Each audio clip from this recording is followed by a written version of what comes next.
சாதம் வச்சிருக்கேன். கொஞ்சம் பார்த்து நெத்து வடிக்கணும். தக்காளி சாதத்துக்கு என்னென்ன எடுத்து வச்சிருக்கோன்னு பார்க்கலாம். வெங்காயம் கட் பண்ணி வச்சிருக்கேன். வெங்காயம் இந்த மாதிரி நீளவாக்க வெட்டி வதக்கணும்னா அது ஒரு நல்லா இருக்கும்.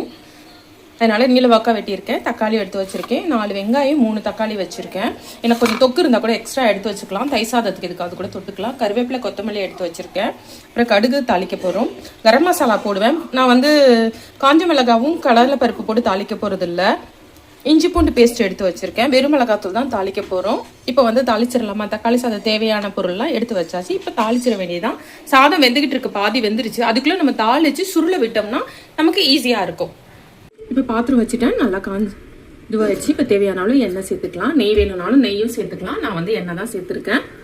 இப்போ இது கூட தேவையான அளவு கடுகு போட்டுக்கலாம். எண்ணெய் ஊற்றி கடுகு போட்டுட்டோம். கடுகு பொரிஞ்சிருச்சு. இப்போ வந்து வெங்காயம் சேர்த்துக்கலாம். வெங்காயம் வதக்க விட்டு நம்ம தக்காளி சேர்த்துக்கலாம். இது கூட தேவையான அளவு உப்பு சேர்த்துக்கலாம். கருவேப்பிலை சேர்த்துக்கலாம். இந்த டைம்ல கொஞ்சமா இஞ்சி பூண்டு சேர்த்துக்கலாம். இது வந்து இஞ்சி பூண்டு சோம்பு. தக்காளி சேர்த்துக்கலாம்.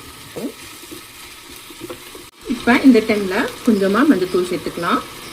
வெறும் மிளகாத்தூள் சேர்த்துக்கலாம். கரம் மசாலா சேர்த்துக்கலாம். கொஞ்சம் மிளகுத்தூள், கொஞ்சம் சீரகத்தூள், கொஞ்சம் தனியாத்தூள்.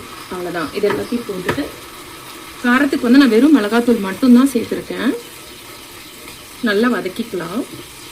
இப்போ மசாலாலாம் போட்டாச்சு. பச்சை வாசனை போயிடுச்சு. கொஞ்சமாக தண்ணி சேர்த்து நம்ம மூடி வைக்கலாம். ரொம்ப வேண்டாம், கொஞ்சமாக போதும். சாதம் நல்லா நெத்தா வெந்துருச்சு. நம்ம வந்து சாதத்தை இந்த மாதிரி வடிச்சாதான் வந்து கொஞ்சம் குலையாம நல்லா இருக்கும்.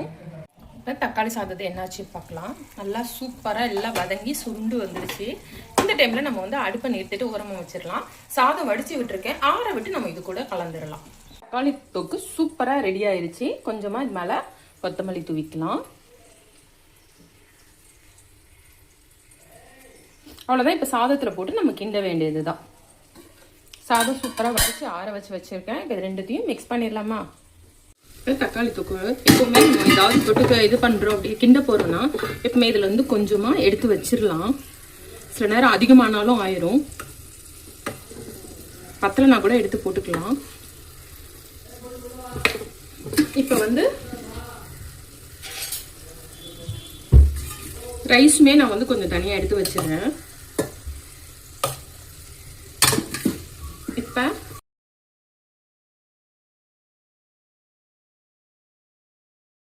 சூப்பராக மிக்ஸ் பண்ணியாச்சு. சூப்பரான ஒரு சிம்பிளான ஒரு தக்காளி சாதம் ரெடி.